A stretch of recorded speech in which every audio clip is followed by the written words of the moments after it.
Mary কিচেনে তোমাদের সকলকে আবারও জানাচ্ছি স্বাগত। আজকে তোমাদের সাথে আলু দিয়ে একটি ইউনিক রেসিপি শেয়ার করব। স্ন্যাক্স রেসিপি আলু দিয়ে। আর এই স্ন্যাক্স রেসিপিটি সম্পূর্ণ ভিন্ন ধরনের, খেতে ভীষণ ভালো লাগে, তৈরি করা খুবই সহজ, শুধুমাত্র আলু দিয়ে। তো চলো ভিডিওটি তোমাদের সাথে শেয়ার করি, আর কথা বাড়াবো না। দুটো বড় সাইজের সেদ্ধ আলু আছে এখানে।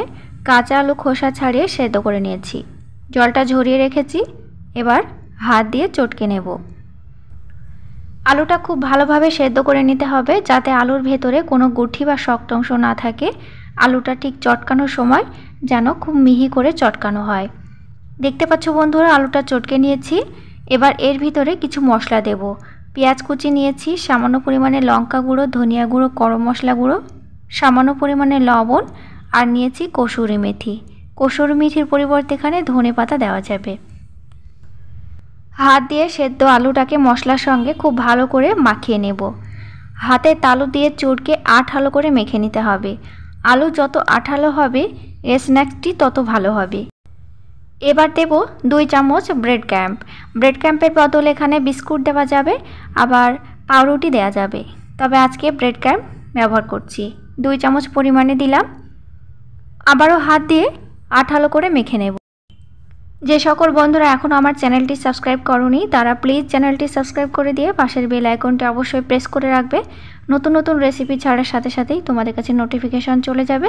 সাথে অবশ্যই লাইক করবে এবং কমেন্ট করবে। এই পর্যায়ে মশলার সঙ্গে আলুটা আরও চটকে নেব এবং আঠালো করে মেখে নেব। শুধুমাত্র আলু দিয়ে অনেক ধরনের স্ন্যাক্স রেসিপি আমার চ্যানেলে দেওয়া আছে, তোমরা দেখতে চাইলে দেখে নিতে পারো। দেখো বন্ধুরা, আলুর ডোটা তৈরি করে নিয়েছি।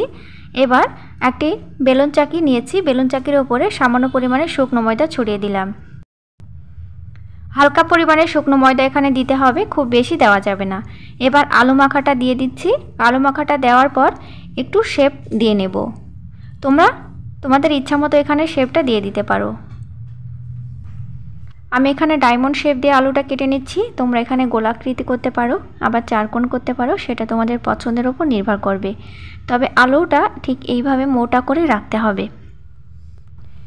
এই স্ন্যাক্সটি সকালে বানিয়ে নেওয়া যাবে, সন্ধ্যায় চায়ের আড্ডায় বানিয়ে নেওয়া যাবে, যখনই কিছু ভাজাভুজি খেতে ইচ্ছা করবে তখনই এটা ঝটপট বানিয়ে নেওয়া যাবে।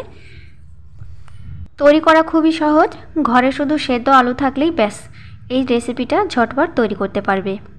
তো আলুটা এবার মাঝ বরাবর কেটে নিচ্ছি। এরপর ডায়মন্ড শেপ দিয়ে দেব। বাড়তি কোনো মশলা এখানে ব্যবহার করছি না, সামান্য ঘরোয়া কিছু উপকরণ দিয়ে এই স্ন্যাক্সটি বানাচ্ছি। কিন্তু এই স্ন্যাক্সটি খেতে এতটা ভালো লাগে আর এত কুড়মুড়ে, মুখে দিলেই হারিয়ে যায়। বাড়িতে অবশ্যই তোমরা একবার বানিয়ে দেখতে পারো কতটা ভালো হয়। বন্ধুরা, আলুটা একটু সাবধানে কেটে নিতে হবে, এই পর্যায়ে আলুটা ভেঙে যাওয়ার সম্ভাবনা থাকে। এবার একটি পাত্র নিয়েছি, পাত্রে নিচ্ছি 2 চামচ কর্নফ্লাওয়ার আর 2 চামচ ময়দা। সামান্য পরিমাণে জল দেব এবং আঠালো করে গুলে নেব। ব্যাটারের দিকে একটু খেয়াল রাখতে হবে, ব্যাটার যেন পাতলা হয়ে না যায়। ব্যাটারটি ঘন করে তৈরি করতে হবে। অনবরত নাড়াচাড়া করে ব্যাটার রেডি করে নিয়েছি। একটি আলুর টুকরো নিয়ে নেব এবং কর্নফ্লাওয়ারের গোলায় চুবিয়ে নেব।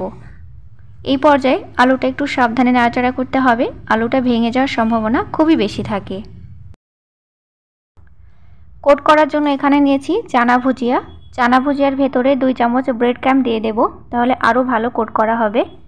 তোমাদেরকে দেখিয়ে দিচ্ছি, দেখো তোমরা এইভাবে চানা ভুজিয়ার ভেতরে কোট করে নিতে পারো, আবার এর ভিতরে 2 চামচ ব্রেড ক্রাম্ব দিয়েও কোট করে নিতে পারো, সেটা তোমাদের পছন্দের উপর নির্ভর করবে। তো এইভাবে আমি কোট করে নিচ্ছি। তোমাদেরকে আরেকটি বানিয়ে দেখিয়ে দিচ্ছি। প্রথমে আলুর টুকরোটা নিয়ে কর্নফ্লাওয়ারের গোলাতে চুবিয়ে নিচ্ছি, এরপর চানা ভুজিয়ার ভেতরে দিয়ে কোট করে নিচ্ছি। এই সময়তে আলুগুলো ভেঙে যাওয়ার চান্স খুব বেশি থাকে, এখনও একটু সাবধানে করে নিতে হবে। কিছুক্ষণ রেখে দেওয়ার পর ওপর থেকে শক্ত হয়ে যাবে। আর ওপর থেকে এই রকম চানা ভুজিয়া দেওয়ার জন্য এই স্ন্যাক্সগুলো খেতে ভীষণ ভালো লাগে। উপর থেকে বেশ একটি কুড়মুড়ে ভাব আসে, আর মুখে দিলে মেল্ট হয়ে যায় মুখের ভেতরে। দেখো কত সুন্দর লাগছে। আমাদের নিত্যদিনে আলুর কিন্তু জুড়ি নেই, আলু দিয়ে অনেক কিছু বানানো হয়ে থাকে। আর আলু দিয়ে স্ন্যাক্স রেসিপিগুলো খেতে এত ভালো লাগে, এত মজাদার হয়। আর হাতের কাছে আমাদের আলুটাই একটু বেশিরভাগ থাকে। তো যাই হোক, সব আলুগুলো কোট করা হয়ে গেছে। দেখো এবার কিন্তু জমে গেছে, ভেঙে যাওয়ার আর কোনো চান্স নেই।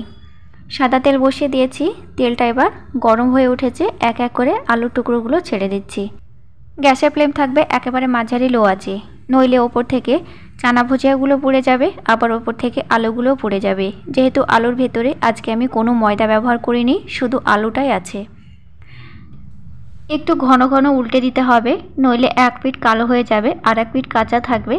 তো 2-1 মিনিট পর পর নাড়াচাড়া করে উল্টে দিতে হবে।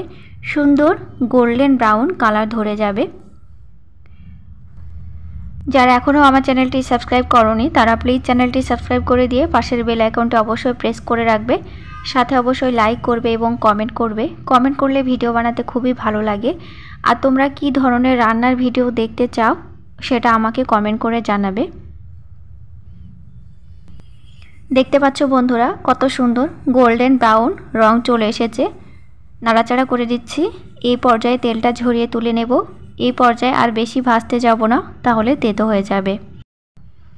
এপিট ওপিট করে একটু নাড়া দিয়ে তেলটা ঝরিয়ে তুলে নিচ্ছি। এই স্ন্যাক্সগুলো অবশ্যই তোমরা তোমাদের পছন্দ মতো সস বা চাটনির সঙ্গে অবশ্যই পরিবেশন করবে। খেতে ভীষণ ভালো লাগে। বাড়িতে অবশ্যই একবার ট্রাই করে দেখতে পারো। আর কেমন হয়েছে সেটাও আমাকে অবশ্যই কমেন্ট করে জানাবে। খুবই সহজ একটা রেসিপি, শর্টকাটে বানিয়ে নিতে পারবে শুধু আলু দিয়ে। তোমাদেরকে ভেঙে দেখিয়ে দিব ভেতর থেকে কত সুন্দর হয়েছে আর কতটা মুচমুচে হয়েছে। দেখো কত খাস্তা হয়েছে, ওপর থেকে পুরো খাস্তা কুড়মুড়ে আর ভেতর থেকে পুরোটাই আলুর পুরে ভরা। তো বাড়িতে অবশ্যই তোমরা একবার বানিয়ে নিও, আর কেমন হয়েছে অবশ্যই আমাকে কমেন্ট করে জানিও। শুধুমাত্র আলু দিয়ে ঝটপট বানিয়ে নিতে পারবে। শুধুমাত্র আলু দিয়ে সম্পূর্ণ ইউনিক একটা রেসিপি। ইউনিক রেসিপিটি আশা করি তোমাদের ভালো লেগেছে।